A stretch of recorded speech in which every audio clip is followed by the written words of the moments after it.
This program is brought to you by Canton Community Television. Now, from the television studios of Canton High School. Hello everyone, my name is Darcie Fisher and I want to welcome you to the first episode of the New School Review. This show will update Canton residents on the Galvin Middle School project, including where things currently stand in the process, important dates coming up, and more. Joining me today are Superintendent of Schools Derek Folan, along with Kristian Merenda, who is both a member of the School Committee and School Building Committee. I want to thank you both for being here with us today. And Derek, before we delve into why a new school is needed, can you discuss some of the major changes being planned for a new Galvin should this project pass? Sure, absolutely. Thank you for having us here today. We're extremely pleased to bring forward to the Canton community a proposed building that you can see behind me. It's a rendering and a great deal of work, and it's a state-of-the-art facility. It's incredibly dynamic. It is designed with an educational vision for the future, with the students in mind, the staff in mind, and for our families. We really saw it as an educational institution that was forward-thinking, really meeting the needs of students in the present and in the future, but we also saw it as a community building as well. So there's many amenities designed for our students. It'll be grades 5 to 8. It'll be a middle school experience that's designed through academic neighborhoods for that teaming model. There's also an aspect that there's many community spaces as well. So there's 2 basketball courts, there's an 800-seat auditorium, there's robotic spaces, there's black box theaters, the open space for the cafeteria, a 2-story library. So I think there's many entry points where it's going to be enjoyed by all members of our community, but on an everyday basis with our students.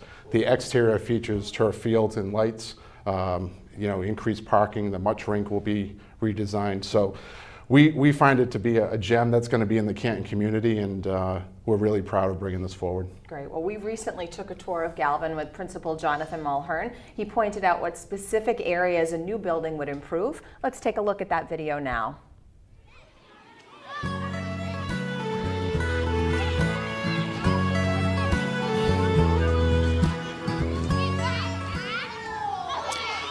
Hi everyone, my name is John Mulhern. I'm the principal here at the William H. Galvin Middle School right here in Canton.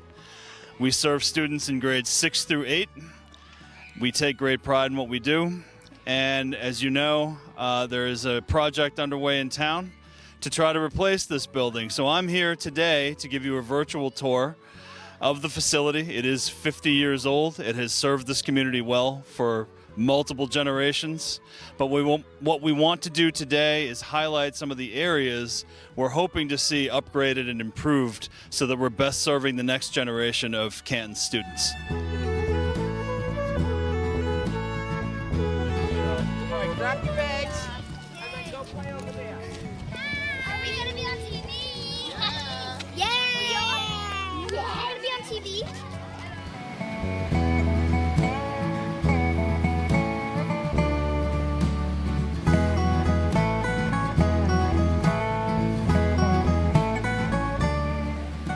So this is one of the fairly typical classrooms here at the Galvin. It's one of the roughly 40% of classrooms here that do not have any windows to the exterior, so no natural light makes its way in at any time, no matter how nice the weather is. There is limited instructional space. We have sort of old school furniture.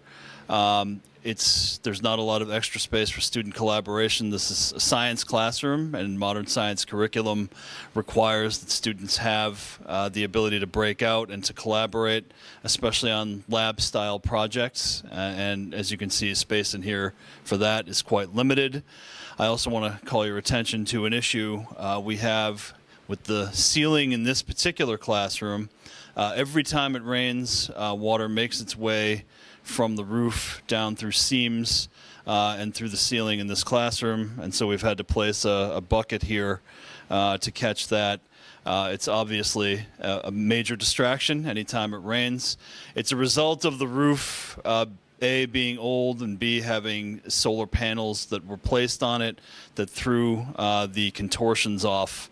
And so what happens now is we have ponding on the roof, and the ponding finds its way through seams that are very difficult and expensive to locate and repair. So we're in the process of trying to repair this, but this is something that will continue to happen as long as this facility remains in use.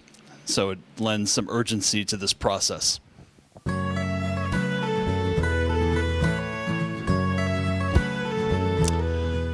Great, and here we are in another science classroom here at the Galvin. Once again, as you pan around the room, you'll notice there's no windows to the exterior. This was actually a classroom that had a pipe burst a couple of years ago, and it ended up flooding both the library and the main office area. And some may remember that school had to be canceled for a week as part of the cleanup and mitigation effort. So this is the home of the original pipe burst.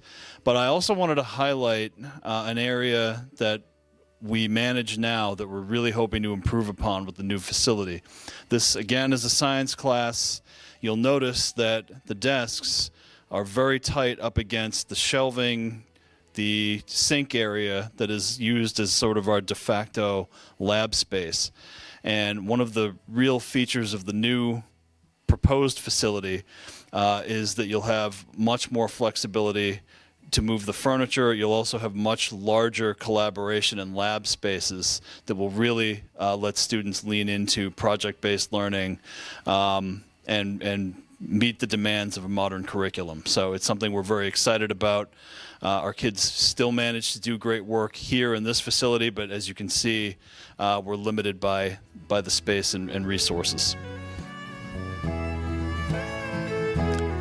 Okay, I'm joined now by Superintendent Folan, who's going to help me demonstrate another issue we have in the corridors. And although we may be cumulatively a little larger than your average middle schoolers, it does serve to show how narrow this corridor is. And this is one of two main corridors on the third floor. For context, we have 500 students on this floor at any given time of day here. So you can imagine at transition times, one of the two pathways that students are using is really about half the width that you would like to see in a facility. It's crowded, it's loud, and you'll notice up above there's also some additional water damage evident in the ceiling tiles. Again, from the roof, the ponding issue. We want to avoid things like slippery floors. This is something we've heard consistently from students as part of the process, that they want wider hallways, they want more ease of access to different classrooms, and they want pleasant spaces to move through during the day that feature work, that have places that are intended to feature their work, and to highlight the beauty of the area around us. And as you can see quite clearly, we don't have that at this point in time.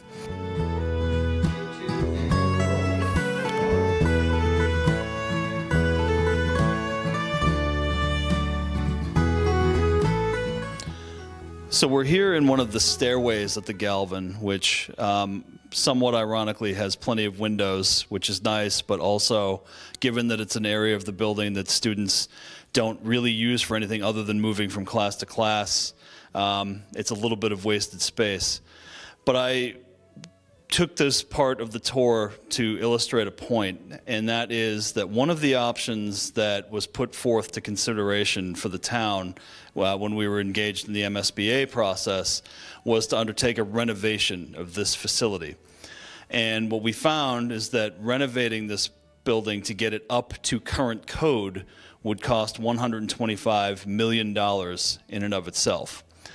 So that would bring the current building up to code, but it would not expand services, it would not expand the learning spaces, it would not give us any of the features that we're really looking to include so that we're best serving the next generation of learners. We're here in the stairwell looking at the stairs. This would be an incredibly expensive project. The gradient in the stairs would need to be leveled off, and that would be work that would have to occur during a school day and would interrupt learning for an indeterminate amount of time and also at great expense. So it's really one of the main reasons that the renovation option was rejected fairly early in the process, but it is something that we would need to reconsider if the new building project does not move forward.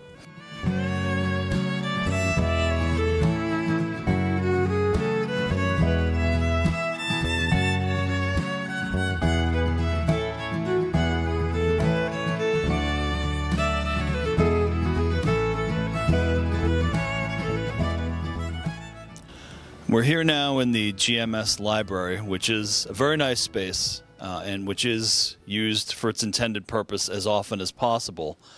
However, as we pan around the room, you'll see that in order to support our full program of studies, we've needed to cordon off the two wings of the library for use as classrooms. And although the teachers who occupy these classrooms do a very nice job to utilize the space creatively, it's really not the ideal situation in support of our world language curriculum. And the reason we highlight this is it's a great community space that we have to stagger the use of in order to support all the programming we want to run. And it's an example of an issue that would be fully resolved within the new facility. The new facility would have a dedicated library media center that would be larger than this space and that would support work in research and for students to access library materials. And we would also have plenty of classroom space so the teachers could have dedicated rooms for that purpose. It would be a really nice feature. So we, again, make the best of this situation here. We use this space as well as we can, but it is not the ideal.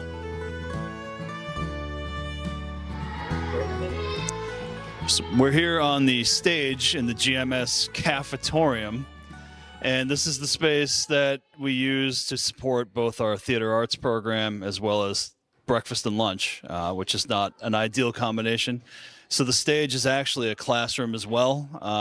This is where we run our theater program. It's a great space for kids to be able to explore their creative side. The reason we're highlighting this on our stop is that this is another area that would receive a major upgrade in the new facility. Part of the proposal for the new facility is that there'd be a full 800-seat auditorium that could be used to host shows, families, and also be used as a classroom space to support not just the theater program, but presentations from other academic areas as well. Right now, it's another example of a combined space that we make the best of, but really doesn't serve the needs of kids as well as we could if we had an upgraded facility. We're here at the entry to the main office area in the Galvin, and this is going to highlight another area of real inadequacy with this facility, and that is the lack of great spaces to meet with families. Whether it's for positive conferences or when there's an issue, you really want a school building to have a place where families can come and meet with counselors or administrators or even a team of teachers to discuss progress and the best way forward. And what I'm going to show you in here is really the best we can offer at this point. So if you follow me through, I'm going to stop at my office for a second just to point out that the round table you see in front of you actually represents the largest conference table we have available in the entire main office area to host meetings with families. And as you can see, we have room for 3, 4 if I steal one of the chairs from the main office area. It's really not adequate for the needs of serving the community as best we can. And if you'll follow me down this corridor, another area that's of real concern, we have a combined faculty lounge / guidance conference room here. Again, multi-purposes for everything. And as we're walking down this corridor, this is where every counselor in the building works. And you'll notice the tight quarters, the hard walls, the sharp angles. It makes it a real challenge to maintain privacy and sensitivity in conversations. Our team does a great job of it, but it's a real challenge that the facility presents to our support team. And on the other end of the corridor is the office of the assistant principal. And so of all the majorly important functions that we have to carry out in the main office, to have it all condensed into this tight area makes it very challenging. And it's another area that the new facility would do a great job of addressing. The support area and the administrative area, if you will, would be separated by floor. There'd be large, spacious offices and noise canceling design taken into account that would really help us to serve students and have a warm and inviting space for families when they're invited in to talk about progress with us.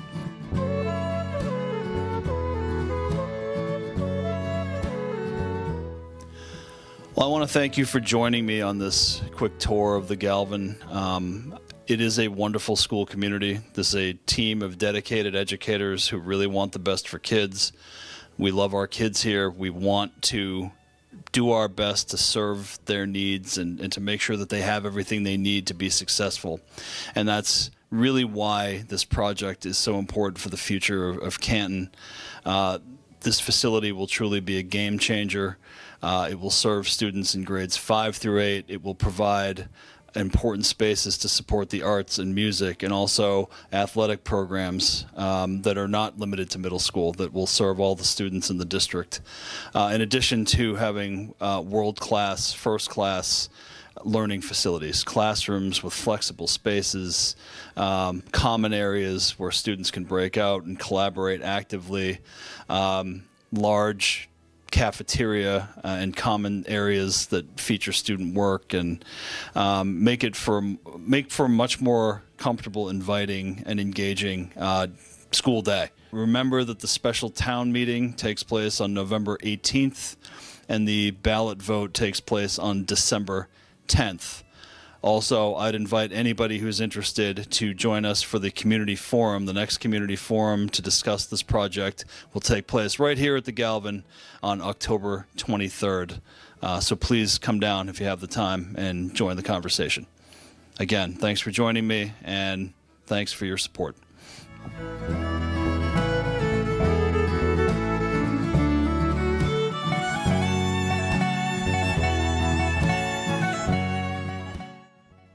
Kristian, now that we've seen the video, can you reiterate some of the major deficiencies of the current Galvin Middle School? Sure, I'm happy to. So one major deficiency is that the school is overcrowded, with our numbers continuing to grow. For example, we have 2 foreign language classes being held right now, divided by partitions, in the library. Students are often spilling out into the hallway for group work, or if they need a quiet space, and they're lying or sitting on the floor. Another deficiency that I wanted to mention is that the GMS interior classrooms have no windows, and so they're artificially lit, and you can imagine that this is not an ideal learning environment for a student, teacher, any human being for that matter. What's more, the facility cannot appropriately accommodate our arts programs. So we currently have a cafetorium, and in plain language, that's a stage inside the cafeteria. So we're holding classes on that stage, but in addition to that, we have an orchestra, band, chorus that are all practicing in small rooms. And if you can imagine, the sound is pretty loud in a tiny space like that. And then there are many more, but the final deficiency I really wanted to call out was that our current facility doesn't meet the demands for 21st century learning. And so what that means is that the classrooms aren't flexible enough to break out and allow for projects and different type of teaming. They're noisy. And despite the district's best efforts, they really don't have the technological advances needed to optimize our digital access and digital tools in the district. I don't know if there's any others you want to mention. Well, I feel the need to mention during the MSBA process, we were lucky to get invited into that after a master building study in 2017. But in the middle of that process several years ago, many will remember that we actually had a flood. Right. The infrastructure of the building is failing, the plumbing, the mechanisms that are there.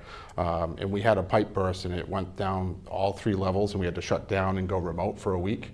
A couple months later, some of the pipes on the outside and the underground failed as well, and we shut down for an additional day. So that at that time, we remember the building was speaking to us, and it was saying, I've had a good run for 15 years. It's really now time to think about a new building. So there's many components to it. Space is a really big one for students to have collaboration and to be up and moving and hands-on and working with one another. The classroom spaces are not designed in the team model. They're very small. You probably saw it in the video. They're full of desks. So we really want to have a bright open space. Each and every one of the classrooms in this new building will have windows. Students, we heard feedback during one of their projects. The current 8th graders, when they were 6th graders, did a project, and they just said it's a dark, closed-in building. It serves us well, and we've done a great job maintaining it, but the ability to really level up is there in front of us, and we love hearing from our students what they want to need, what they want out of their school building, and I think this is the opportunity. Yeah, and students weren't the only ones that you heard from about what they felt should be in the building. I know that before coming up with a design, the project team toured the current building, and they spoke with educators at length about what they felt should be there. So can you talk a little bit about some of those conversations and how they helped shape this design? Yeah, absolutely. We engaged in the MSBA process, which really does call for a great deal of community engagement through community forums. We had 4 or 5 of those. We also had multiple educational visioning sessions, which they really challenge all stakeholders. We had educators, we had parents, we had students, administrators, really in town officials thinking about what does education look like moving forward.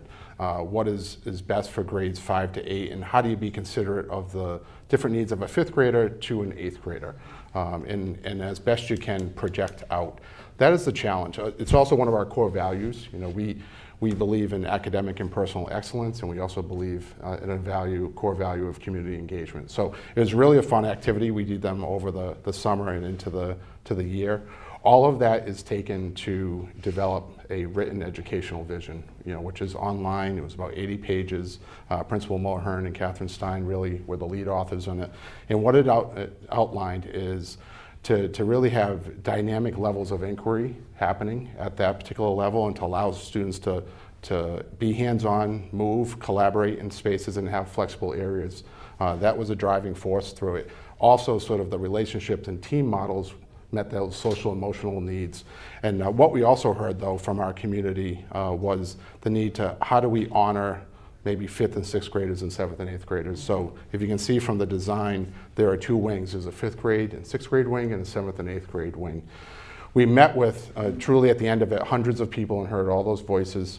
We also met in smaller groups with folks with the arts, with the town's climate action team, and try to build a building that's energy efficient and thoughtful for the future and meeting that. We also met with recreational groups, youth groups around what it was, and what came out of that drove the design was the educational plan, which we have to marry to the design and drive the design, but we also developed a list of community priorities that really helped us achieve what we wanted to have for a final product and bringing it to the community.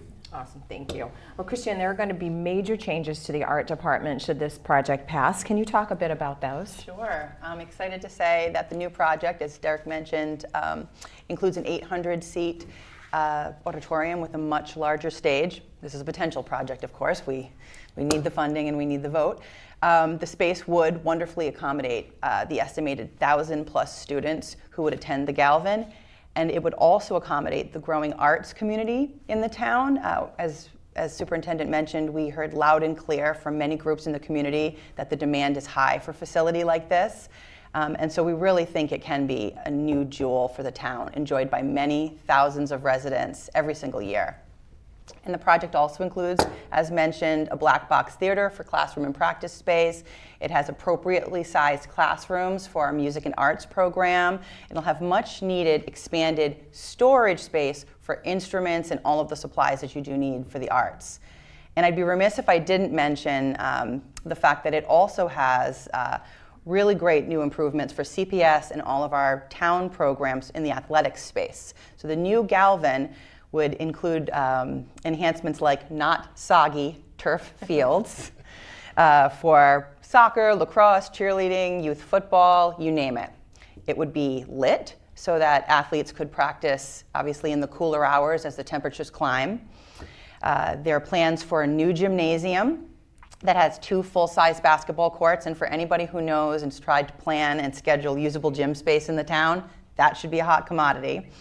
And then the other thing that I would say is we're keeping, as mentioned, the Mudge rink. It will be moved over in this new plan, but there are new options that also include outdoor basketball courts, a tennis court, and potentially a playground for our growing town. So it's really exciting, and as you mentioned, I think this really does benefit the whole community as much as it benefits the students who'll go through the Galvin. Right, and Superintendent Folan did talk a bit about 5th graders. So if this project passes, there'll be reconfiguration. 5th graders will be at a new Galvin when the building opens in 2028. Can you talk specifically about plans that have been in place or things you're planning, I should say, for when that happens? Well, of course, I'm a volunteer, but that said, I am told by our expert educators that the 5th grade will be set up to flourish in the new Galvin. And so with access to foreign languages, expanded clubs and sports, and programming that our Canton Public Schools are unable to offer at the elementary level, 5th graders will have a whole new world of options for them. And they'll also still have recess, and they'll have the 2-teacher teaming structure that they have right now in 5th grade today. Superintendent Folan and our educators have been deeply involved in envisioning the ideal developmentally appropriate design for our new school and students. And so, as he mentioned, it will have these 2 academic wings. One building dedicated to 7th and 8th, and then the other dedicated to 5th and 6th. So almost like 2 schools within a school. I've heard them called academic neighborhoods or communities. And so the 5th and 6th academic community would be separated out, with the 5th primarily housed on one floor, and then the 6th primarily housed on another. And so that helps keep teachers and learners from the same grade together. It helps with friendships, with team teaching, and it makes a bigger school feel smaller and more manageable for each group of students. And so, from what I understand, this is all meant to be a terrific bridge for them that helps prepare them for the rigors of 7th and 8th grade. And it will be even better than what we can offer today. So for that, I'm excited for the possibility. Absolutely. The benefit for all of that as well, and this was a driving force between our statement of interest and sort of that 2017 study, is it's pretty well known that our elementary schools are overcrowded. We're really filling it up with great spaces and great educators for our students. But between meeting space, we have some teachers that do travel on a cart from room to room. And as we try to keep our class sizes low, which is a real point of pride here in Canton, the ability to have some additional space, so that will be so valuable. This investment in one new building will bring forward a state-of-the-art facility and really allow our students and staff and families to be very successful. It will also benefit the 3 elementary schools. So, as people have asked, it's a big investment for sure, but it's really an investment in 4 buildings with 1 project. And let's talk about that investment a bit. This building is set to cost approximately $241 million. 1/3 of that, though, will be paid for by the MSBA. So naturally, one thing that residents are concerned about or wondering about is how much this is going to cost them. Can you delve into that? Sure, yeah. Well, I think it's the real reality of communities that we're facing right now. I know in my own community, there's a building project happening. And I think one of the things that we want to sort of validate and reaffirm is that we know that this is an expensive building, and we have a level of excellence, and we really feel like it was thoughtfully designed over 18 months for the MSBA process. There's a lot of checkpoints and a lot of scrutiny that happens in meetings. So for the community to be assured, it really wasn't a design without an eye toward the finances or maximizing responsibility. We had a charge to make sure that we had the most educationally sound building that's meeting the needs for our students for now and in the future, and also to meet the community needs. They also pair that through the MSBA process with that fiduciary responsibility of being fiscally sound, because they're investing in our community as well. So they had many, many checkpoints. We landed with that amount. The amount of square footage costs have nearly doubled over the last couple of years, and anyone that's in a building project is really experiencing that right now. So with that in mind, we tried to achieve the educational vision and the community priorities, but with also having that thoughtful element of what's the financing plan here in town as well. So we feel very lucky to get, we had a 52.4% reimbursement rate from MSBA. Some portions of the building are reimbursable. For example, as pretty well known, the auditorium is not reimbursable, and then they also put some caps. So that rate actually rose from the original 47%. We made some moves, including some energy efficiency, to improve that to 52%. It yielded that 30.7% reimbursement, which was $72.4 million. They put that on the table for the community for 120 days to decide. So they really come out and say, you've gone through the process, you've done a phenomenal job, we approve it unanimously, we grant you this money, and as a community you have to decide to exercise it as well. So that $72.4 million is available to Canton to help this project. That leaves us with the responsibility of $169 million. Through Randy Scollins and the town hall and FinCom, which approved this project last night and supported it. It's been great to work with town officials to think about how to mitigate costs and pay for this as well. So we just published on our Galvin Middle School project site all of the financials. There's FAQs, there's all of the financing plan from the finance office in town, and ultimately what we have published is that it's a 30-year bond. The first year of the bond would start when the construction ends in 2029. So there's a runway for folks to get acclimated for this. The highest amount on average for a house around $750,000 would be $499 increase for the year.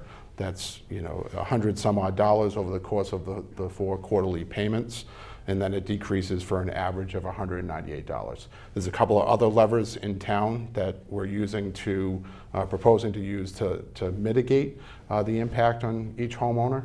And that's exercising tax right up to the levy, and then also using some pension funding. A pension would be paid off, so using those funds as well outside of the debt exclusion.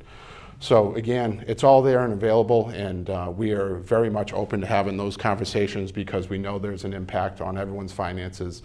We also really believe that it's a strong investment of the town that will last for decades. Sure. So we've talked a lot about what will happen if the project passes. What happens, what are the financial implications if this project does not go through? Sure. It's very, very significant. The element, I know some folks have said, geez, can you trim the budget here or can you change the design here? They put us through this 18-month process to really solidify a budget and a design that you bring forward. Through all of their checkpoints, they have given us incredible accommodations, so we bring that forward. If it does not pass, the $72 million is off the table, and everything really goes back to ground zero. And what I mean by that is we would, to engage in the MSBA process again and be eligible for state funds to support a building project, we would have to rewrite our statement of interest, put in a application as we did 5 or 6 years ago at this point in time.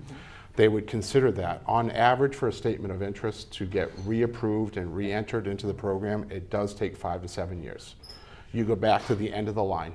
You get no level of privilege moving up because it was just completed. You go back to the end of the line and bring that forward, and from there, if it is approved, the town would have to commit again $2 to $3 million for another feasibility study. All of this phase would be redone again, and by the time a building is actually built and approved all the way through, we're about 10 to 12 years out from that if there's a failure. The way I describe it to folks is this is a unique opportunity to maximize it. Costs are expected to go incredibly up. It is expensive for sure in this moment, but everything moving forward would be much more expensive. If it does fail, a new building has the potential only for children. It would go through an entire generation of students. If you think grades, K to 12, it would really take that much time to get a proposal back on the table. So it's pretty significant if it is voted down. And in the meantime, the situation at the Galvin remains the same or worsens. Yeah, absolutely. There's going to be costs to maintain it. We have a teacher who sets up, because the roof is really starting to fail, there's water that's coming down. Buildings do have a lifespan, and that's a key possibility. So right now we know that construction costs are rising each and every day. If you want to maximize the dollar and maximize the impact on the community, many would say invest now, because if it's something 5-10 years out, the cost will be really exponential, and kicking that can down the road is something that is really important to consider. Very good, thank you. Kristian, it's important, obviously, that residents stay involved in the process. Can you talk a little bit about that? Maybe discuss some dates and important events that are coming up and what they should know.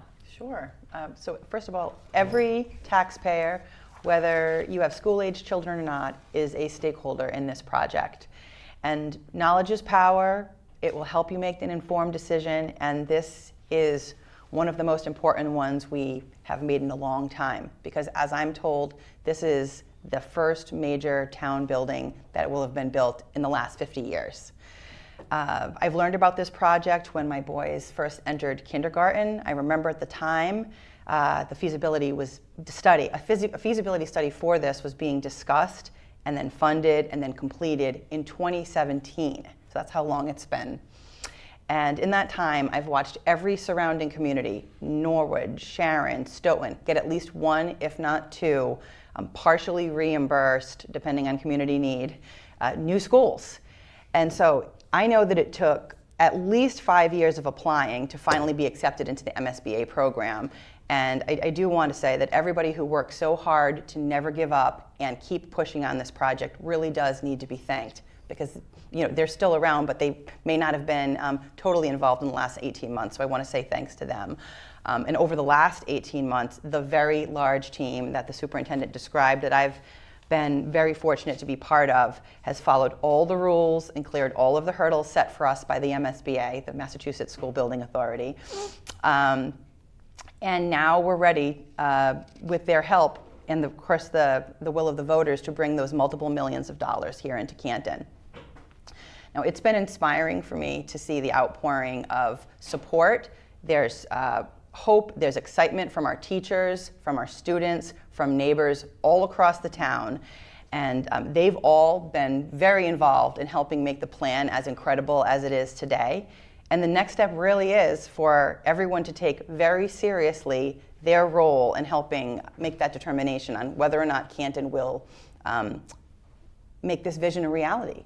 And so on November 18th, there's going to be a special town meeting. And at that meeting, we really need everyone to attend, to bring their friends. There'll be childcare provided so that both parents or caregivers can attend. And the first official big agenda item on that meeting, early in the night, around 7 p.m., not too late, will be to approve or deny just the chance for the residents of Canton to get the opportunity to vote on whether or not to proceed with the Galvin. And so what this means is at that meeting, we will vote to put the question to a ballot vote. So November 18th, special town meeting. If approved by a 2/3 majority, then the town gets the chance to share its voice and vote on December 10th.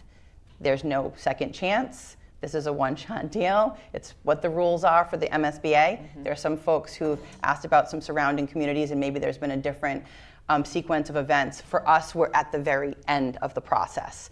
And so these are the rules that we're following, which are essentially have the town meeting, get the vote to put it to a vote, and then have the vote on December 10th. And on that ballot, if we are fortunate enough to get to that place, then we'll be asking voters to approve the question about approving or obviously denying a debt exclusion. And so that's some of the detail that we also have on the website. And so I'm just really excited. I hope if there was ever a time to turn out and participate, people feel that this is the one for them, because it can really be a game changer for the town, and it does deserve everybody's voice, their careful consideration, and hopefully we'll be successful. in all of that. Great. Well, a lot of good information shared here today by the two of you. Thank you for joining us. And we want to thank all of you for watching this first episode of the New School Review. Watch for future episodes as we periodically update you on the status of this project. And you can always find most up-to-date information on the project website. That is www.galvinmsproject.com. Thank you, everyone.